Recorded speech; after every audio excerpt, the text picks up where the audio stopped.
Yes, now, ladies and gentlemen, excuse the hair. I have just got out of the shower. That is just not doing me good. And exposing the hairline to you all now is not doing me good either. Whatever. Embrace it. Right? Basically, let's talk about Raw.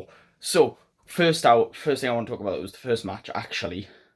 First out was a promo, now I can't remember who it was. It was John Cena. We'll get into that later. First out was the new Women's Tag Team Champions, Lyra Valkyria and Becky Lynch. They had an immediate rematch for the titles against Liv and Raquel of the Judgment Day.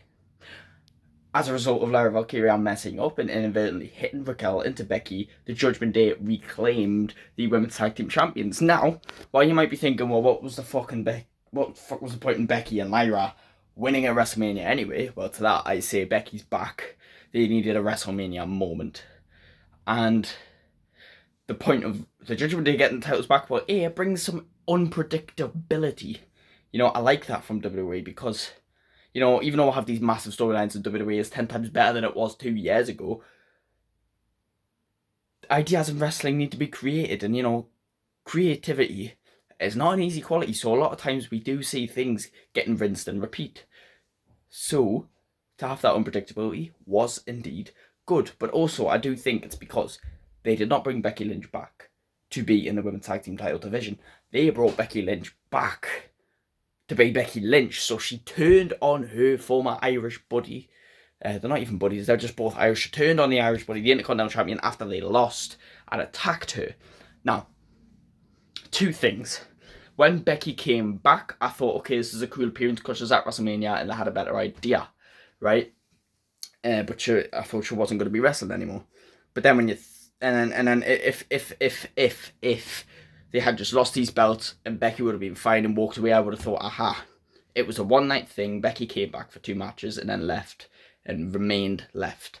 That wasn't English. But the fact that they wrote Bayley off when she wasn't actually injured, they faked an attack. They wrote Bayley off for the point of putting Becky in the match, and then Becky attacked Lyra after. It tells me that they had bigger plans for a Becky-Lyra feud. Irish woman versus Irish woman, the older veteran Irish woman versus the new and up-and-coming Irish woman. For the Women's Intercontinental Championship, I mean, this is great for this because we've only had these women's mid-card titles for 4 months and they're already unimportant, not cared about. And I feel like Becky bringing a good feud and a good person into it, not that Bayley wasn't. That was the one bit exciting thing they've had since it started, that match with Bayley. But this means it brings some eyeballs to that division, and it means if Becky Lynch wins that title now, we can have some interest. Now they'll be utilised because they're always going to utilise Becky Lynch. They're never going to have Becky Lynch sat in the back, never. So if Becky Lynch wins that title, which she will, it will be used. Even if it's not defended that much, Becky Lynch will be out wearing it enough so that the Women's Intercontinental Championship gets eyeballs, which brings eyeballs to the mid-card division, which means hopefully we'll do something with the Women's United States Championship. You know what I mean? So that was banging right off the jump, and I thought Liv and Raquel were great as Women's Tag Team Champions. I mean, they were the most appropriate tag team in WWE for those belts because there's not many women's tag teams and there's not many tag teams altogether. They need to sort the tag team division out. So when Liv and Raquel lost them at Mania, I thought that was quite short for them. Even though it's been a few months, I still thought it was quite short for them. So I'm glad they've got the titles back. Not mad at the decision. I was actually quite shocked and surprised, so I'm happy with it. So let's run with it. Then obviously at WrestleMania, Dominic Mysterio won the Intercontinental Championship, pinning Finn Balor. And then all the commentators and were just talking as if that was the heel turn, that was it, done. Then Finn Balor shows up, sees the Judgment Day. There's a bit of a moment of a stare down and Liv gets in. She thought, hey, Finn, I thought you were going to be happy. And then Finn switches to the smile on his face and says, yeah, no, it's all good. At least you won.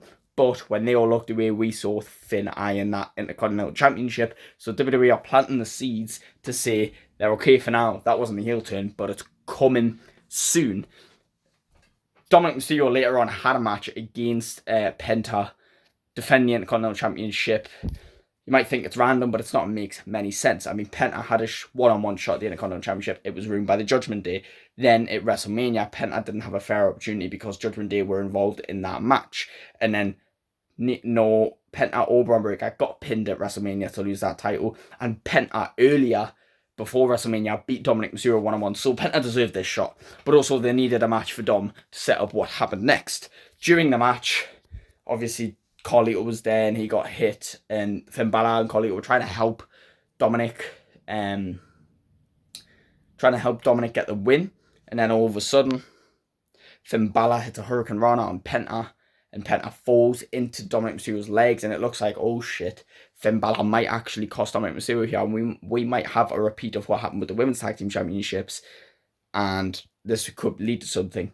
But it wasn't. There was a reason that happened, because when Penta went up, JD McDonough came back, swiped his legs, Dominic Mysterio was able to get the win thanks to JD McDonough.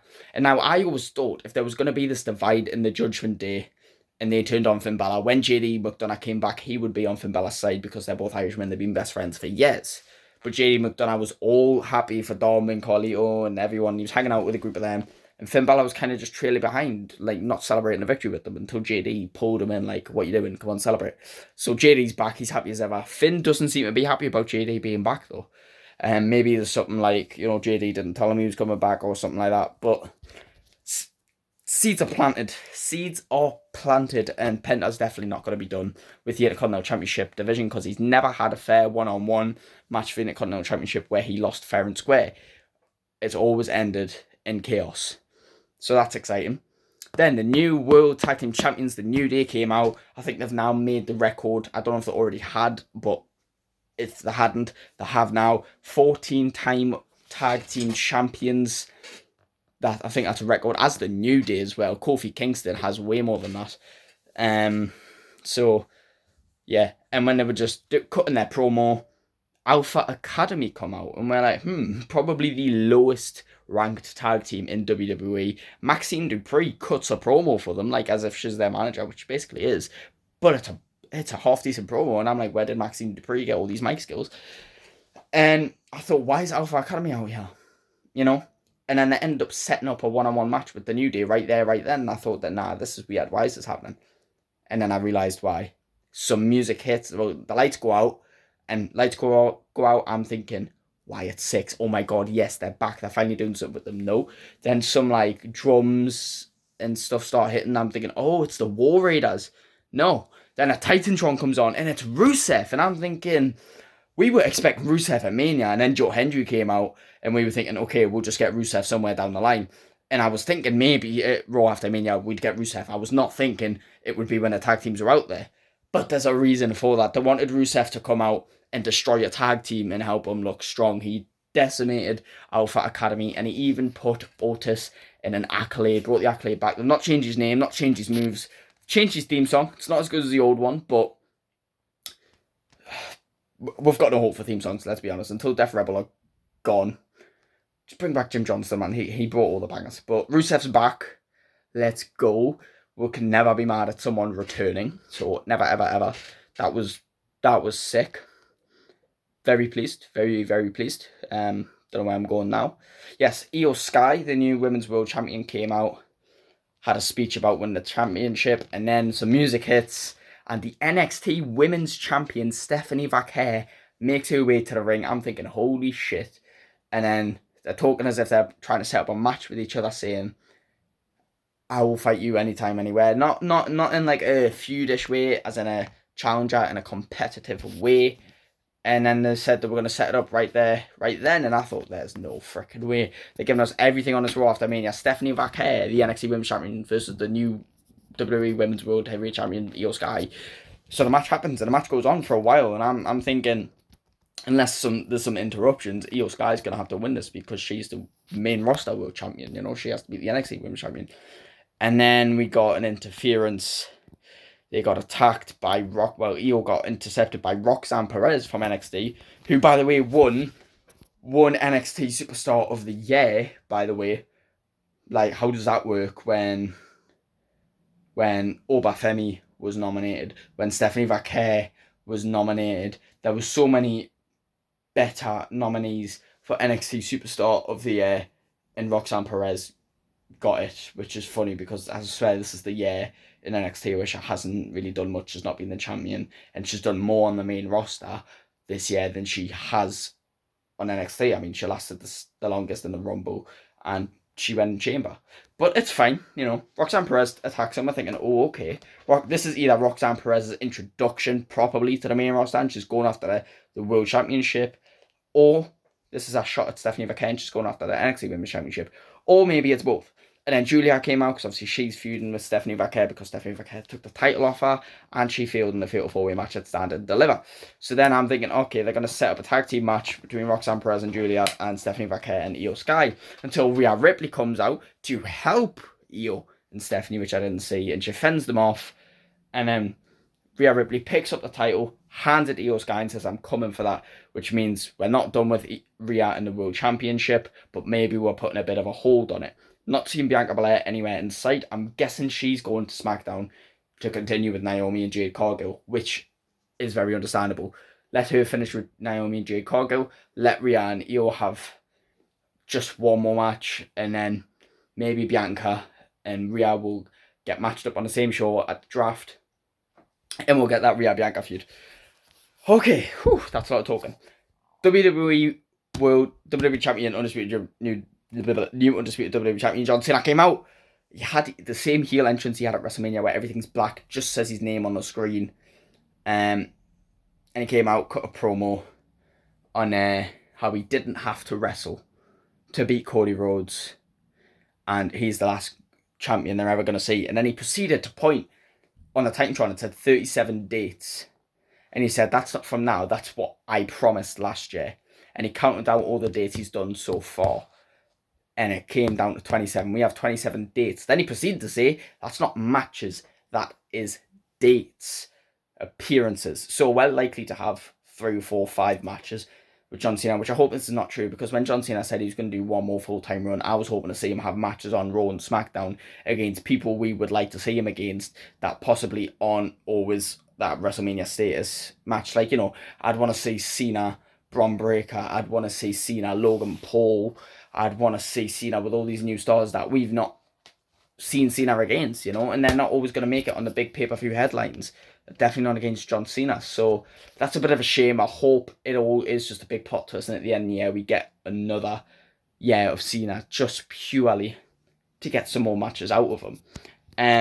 But towards the end of the promo, after all the insult in the crowd, which I'm not going to repeat because I can't remember everything, and I don't want to get it wrong for legitimacy reasons. But then, when he said this championship stays with him, Randy Orton creeps up behind John Cena, hits him with an RKO, and obviously we know Randy Orton is the poster for Backlash, because Backlash is in St. Louis, Missouri. That is Randy Orton's hometown, and if he's the poster, he's the main event, it's going to be Randy Orton, John Cena, Backlash, and Randy's going to lose. Why? Because Cena's just won the belt. It's his hometown, so WWE's obviously going to make him lose. But that was interesting to see, because I didn't see it coming. I didn't have to call anyone out, didn't have to say anything up. Randy Orton's in it. But my problem is, this should be on SmackDown. John Cena should be on SmackDown. Why? A, he's holding a SmackDown title. Although it's the WWE Championship, it's always been defended on SmackDown because Raw has the World Championship. He was feuding with Cody Rhodes, who is a SmackDown superstar, so he should be appearing on SmackDown. And now he's feuding with Randy Orton, who is a SmackDown superstar. And they should be putting Cena on SmackDown because Raw gets everything, right? And I know it's that Netflix money, paying all this money saying we want John Cena on Raw because it's Netflix, and they're going to put Cena on Raw, but Raw has all the good storylines, you know, the good people, and SmackDown is currently terrible. It is dog shit. So we need Cena on SmackDown, and we need these big storylines on SmackDown just to better SmackDown, because so far in the main event of SmackDown, we're just getting the United States Championship, or we're just getting the Drew McIntyre feuding with. We need the World Championship status, you know.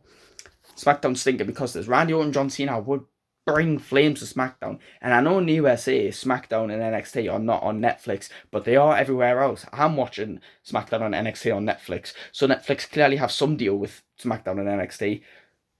So what's going on there? Where's the Netflix money for them? Make it happen. But that's just my one gripe. Jey Uso came out for a celebration, you know, just did this whole yeet thing. Sami Zayn returned and congratulated him. And then Jimmy Uso came out as well, and we had the reunion of the Usos from the bloodline. Obviously, Sami is an honorary Uso. and they did the handshake and they celebrated. They did more yeeting. And then I was just praying. I'm like, Roman Reigns, because imagine, I know Roman Reigns is not in a good state right now after what happened to Mania, but just an acknowledgement of, well done, I'm proud of you. And I was praying it would happen. And they were getting filmed going down the ramp and everything. And I'm thinking, if they're getting filmed going down the ramp, Roman's at least going to walk out and just give him a handshake or something, or throw up a one. But it didn't happen. But it was cool to see anyway, getting all these sorts together. And maybe down the line, when Roman's a bit more settled down, we might get that acknowledgement from him saying, I'm proud of you. But that is what it is. Speaking of the World Championship, the man who lost the World Championship, Gunther, came out. We didn't even get an entrance from him. Like, they were showing an advert or a trailer for something, and it cut to Gunther arguing with the commentators, Pat McAfee and Michael Cole. And it's obviously based on like how they commentate and their opinions on Gunther. He started having a go at them, and then Michael Cole says, with all due respect, I was the one who tapped out, and oof, you could see where this was going. And then he got in Michael Cole's face, and Pat McAfee sort of tried to step in. Gunther pushed Pat McAfee away, dragged Michael Cole by his collar, and put him in a sleeper hold. And we thought, oh god, he's gonna actually like sleep Michael Cole, until Pat McAfee punched him in the face. Well, sort of did the forearm, and then instead he choked out Pat McAfee, and Pat McAfee was put in his chokehold for about 5-10 minutes and was not let go of. And they dramatically walked him out there while he dramatically took a slow walk and coughed and took a knee and everything. And this was interesting, because I mean, we're probably going to set up a Pat McAfee Gunther match, which is sad for Gunther, because they've just made him, you know, be from the top guy, most dominant, respected wrestler there, to tapping out to Jey Uso, to having Pat McAfee as an opponent. But I suppose it's probably to make him look ruthless again and to give him something to do. You know, because I don't think they want to give him that world title back for a minute. And Gunther needs to be dominant. That's his character. You know, it's not that he has a character and he's very good and he's a dominant superstar. No, his character has been the dominant superstar. So they need to find something from him to do. They need someone from the bully. But speaking of bullying, Michael Cole said, I'm not going to let someone bully me out of my job. And he went back to the commentary table and he still did commentary despite being attacked. And he did it with Joe Tessitore. So the two like analytic guys did their thing. But finally, we had Seth freaking Rollins come out with Paul Heyman. And he did the whole, I am a visionary, I am a revolutionary. But before he said, I am Seth freaking Rollins, he said, I am the man who took Roman Reigns as wise man. I'm the man who stole CM Punk's best friend. I'm the man who won the main event of WrestleMania, just making sure I got it in there that he beat Roman, that he beat Punk, and that he got what he wanted out of both of them. He's the bigger man, essentially. And then he went to say he is Seth freaking Rollins, and CM Punk came out, hands wrapped, no microphone, and they just started scrapping. And during the scrap, Paul Heyman tried to creep up behind Punk. Punk knew it was coming. Punk turned around, went after Paul, which allowed Seth to hit Punk and then hit him with a stomp. Then eventually, Roman Reigns came out, all business as well, not ready to talk, ran in there, didn't do the mistake Punk did, and in fact took a lesson from Rollins, ran the ropes, speared Rollins straight out of his shoe straight away. He hit Paul Heyman with a Superman punch, and then he was setting up a spear for Paul Heyman, and I thought, Seth will not be up in time to stop this spear. But I don't feel like they're going to spear Paul Heyman, so is CM Punk going to stop him? And he runs at him, and bang, there's a spear from someone, a hooded man, out of nowhere. But as soon as he lifted his head up, you could see who it was. It was Braun Breaker, of all people, the man who's just lost the Intercontinental Championship. He's lost the Intercontinental Championship. He's obviously not getting it back for a while because it's in a whole storyline now, and it's with people that aren't going to drop that title for a while. So they need something to do with Braun Breaker, and they've aligned him with Seth Rollins. I think this is great because it means they're both Paul Heyman guys. Seth Rollins is not someone who needs his own manager and someone who is his own spokesperson. He was very good at promos anyway. Roman Reigns was decent at promos, but he was still someone who could do with not talking. Rollins is very good on the mic and he does not need that person. Having Braun Breaker there means he's technically the Paul Heyman guy. Seth Rollins is just the top guy. And that's what Paul Heyman was alluding to in the promos, that Seth Rollins is him. And this is going to be a weird alliance now. And I don't know if they're going to label it as a tag team, but it's going to be an alliance. And Braun Breaker is not the last one. I predict they're probably going to have a few more stars that need more light shined on them. because the whole thing about this triple threat feud, people had their eyes on CM Punk because they loved him and he was a legend, and they had their eyes on Roman Reigns because he was a dominant champion, and all Seth Rollins was there, very accomplished, very decorated wrestler, probably more accomplished than both of them put together, apart from, maybe, not put together, but more accomplished than both of them, but he was still the biggest underdog in that match, and he should have been considered the GOAT, and that's the point of this relationship, is both men, although they're very respected, are also very underrated still. And they're probably going to do it with a lot of people. You know, I'd expect people like Chad Gable, not necessarily him, but people like him who aren't given their flowers all the time, to be a part of this faction. I can't wait, because it's getting good. It's getting good. But where the fuck was The Rock at WrestleMania? Thank you all so much for watching. Please like and subscribe, and I'll see you in the next one. And also subscribe to the Nichols channel. NICHOLLZ, all capitals. It's not actually how you spell it, but that's how I spell it for the channel. Please subscribe over there. I've got games and all sorts over there. Like and subscribe, and I'll see you in the next one. Goodbye.